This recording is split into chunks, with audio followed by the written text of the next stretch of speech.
Hello everyone and welcome back to Seduce Me the Otome. Well, last we left off, we were with Sam. After he saved me from Alex and ended up murdering him. And he asked politely if he could stay, and I agreed. So let's continue. The others quickly left to rest, leaving me and Sam alone at last. My heart fluttered a bit as Sam walked closer to me. Looking to his feet, he was nervous, but it was really cute to see him that way, so I didn't do anything but smile. Hey, thanks for letting us stay. You're welcome, Sam. I'm happy to have you stay here. I watched his smile brighten a bit before he cleared his throat and looked up at me with a serious face. I didn't know if it was the tiredness or my growing attachment to him, but I felt myself sway a bit on my feet. However, Sam's face made it clear that he wanted to say something else, making me forget that my bed was also calling for me. Listen, about what happened at the warehouse. No, it's fine. You did what you had to do. I understand. I had accepted everything that happened, and I knew that Sam had to do what he had to do. He was real, and he was someone I didn't want to be without, even if that meant nodding against my curiosity. Besides, I was too tired to explore that memory further. Sam nodded before holding out a hand to me. Come on, let's get you to bed.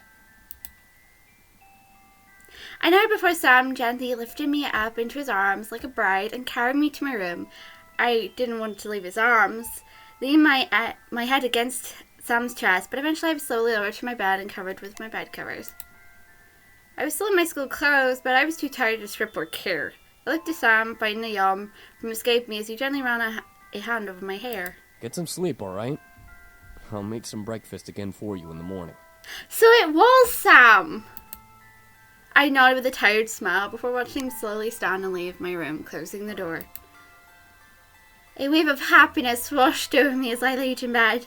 I made a good choice. Sure, it would be hard, but I could tell that I would be able to manage it. Help around the house and being with a man whom I was slowly starting to fall for would be worth it. I slowly felt my exhaustion take over. I let sleep consume me as I drifted into the darkness in my mind. Everything was peaceful. Don't interrupt my peace, Karma. I was happy.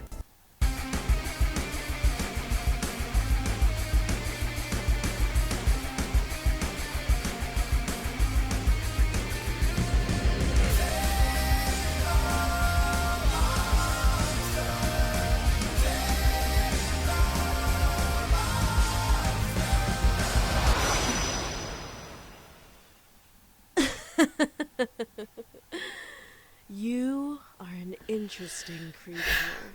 Just when I thought the credits were going to roll, I get interrupted and I get trolled by another character. How lovely in this game. Clever, but how horrible. Who are you? I opened my eyes to see a woman staring down at me. She obviously interrupted the credits. And with a very sly smirk on her face, I opened my mouth to scream in fright, but a hand quickly covered my mouth. Do you mind, lady? What the hell are you wearing? Get your hands off me! No screaming now. Too early, silly girl. No, I'd rather scream. I don't know who you are.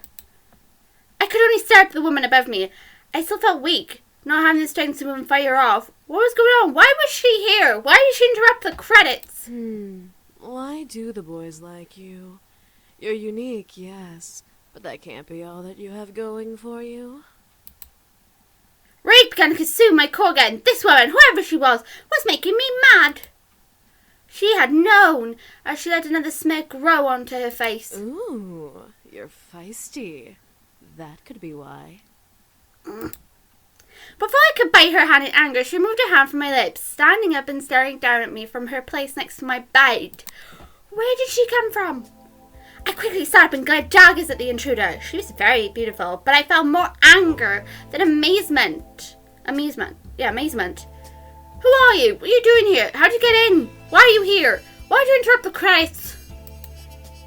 Who the hell are you and why are you in my room? The woman began to laugh, making the rage inside me increase. I wanted to punch her, but I waited for her answer. How silly of me. I forgot that we demons are not well known of in your world. You can call me Diana, little human. Could you leave, Diana? I don't like you very much. Diana! Demon! Quick, call for Sam! You're a demon? No, then again, Sam's tired. I am. But I'm much more than just an average demon. You are? You're a woman. What do you mean? Silly girl. I'm a succubus. Oh, great. She's another one, only she's a girl version of what the boys are. Great. Oh, she touched me. God damn it. I said it down in shock. A succubus. First incubi, now a succubus. Great. I now met both genders of a sex demon. Diana crossed her arms under her bosom and looked at my body. No. Well, you are pretty. Back off, lady. But you seem very reckless. Too reckless. Back off. I moved out and stood from the bed, still glaring at Diana. Why are you here? Oh, I just wanted to see who my competition was. Competition for what, lady? For the boys, of course. They don't belong here, and yet here they remain. I want to know why and remedy this little issue. Great! The girl was seriously pissing me off. Issue? What issue? They want to stay here so they can. Silly, uneducated human. You don't understand the important roles these boys play in the abyssal planes. You keeping them here is practically imprisonment. Look, lady, they chose to stay here of their own free will. I'm not forcing to do so. I'm not forcing Sam to love me. Sam just happens to like me because I'm going after his route. But that's beside the point. You have about 10 seconds to leave, Diana. And I would say that the doors hit you on the way out. But I don't even know how you got in here. Is that a threat? How cute. What are you going to do? Kill me? I won't. But I bet you Sam might kill you. And if I do... Hush me! Hush me in the visual novel. Shush, it's a demon. Don't mess with a demon. You barely have the strength to stand, little human. I can rip the rest of your energy out and knock you into a coma. You'll never be able to wake up again. Sam would kill you. Touch me and I'll... Enjoy every minute of it. Every minute what?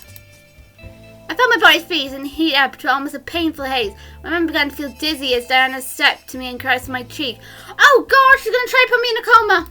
Now, you're going to listen to everything I say without any questions. Got it? Why? I nodded. Good. Damn it. I plan to bring the boys back to the abyssal planes. Why? So that I can take my place as queen of their realm. They have no reason to be here in this silly little world, so I'm going to make sure they return home. Okay, Pumpkin? No. I nodded but growled. My rage couldn't be concealed despite the hold I was under. You evil bitch. Call me evil all you want, dearie. I'm not evil. You're just in my way. I sat down and leaned into me and whispered, making me unconsciously shiver in both pleasure and annoyance. Now, be a good little human and go to bed. I'll make sure they're gone before you get home tomorrow from school, so make sure to say goodbye in the morning. Grr. I felt my body move on its own to lay in bed and cover itself in my bedsheet. I glided down the entire way down. Diana laughed at my futility. I'll get you. Oh, please do. Jake! Everybody! Evil demon aura! Where's a priest when we need one? All of a sudden her voice deepened and became cold and demonic, sending a violent scare shiver down my spine.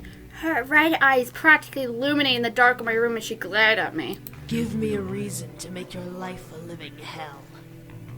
I grunted my teeth, trying to fight back against the hold on me. She couldn't have been that tough. She needed energy to survive, right? I was sure she couldn't have had enough to hold me down forever. Diana then laughed and returned to normal. Oh, and make sure you don't tell the boys I was here. I want my visit to be a surprise. I felt the hold on me disappear, allowing me to sit up and practically growl at Diana in rage. What's stopping me? then you must not care about your friends and family as much as you care for the boys. Don't threaten me! I stopped and stared. What did she mean by that?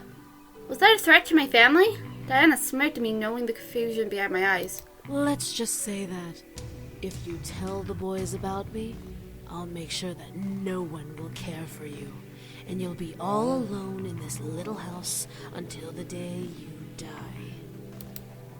I could feel fear creeping me. Alone? How could she do that? The word demon reverted in my head, reminding me that I was facing off against something supernatural. A human with a shield versus a demon was one thing. A human on her own versus a demon was another. Have a good night. And with that, Diana sank into the floor through a magical purple pentagram, which dissipated as her head vanished into the floor. Never come back! I couldn't believe it. I had one problem, and now I have another. I have a psycho. A crazy psycho devil wanted to kill me and the boys, and a succubus wanted to ruin my life and take the boys away. Could my life get any worse? No, I wasn't going to let her win. She's not as powerful as she looks, I know it. I had to mentally confirm it. She wasn't going to win. The boys wanted to stay with me. I let her aside before closing my eyes, affirming my plan of action. No matter what she was going to do, I was going to beat her. Eventually the morning arrived and the sun screamed at me to get up. Surprisingly, I woke up before my alarm clock once again, which was nice. I stretched out and quickly got dressed, getting ready for school. She expected me to say goodbye to the boys. I will say good morning, and we'll see them when I come back. That goddamn lady! I don't like her. No way I was going to say goodbye. So we're going to save it there. Oh god damn Diana, what a horrible piece of work she goddamn is. But when we get back, we will see what happens next. Anyway guys, thanks for watching. See you guys in the next episode of Seduce Me the Otome.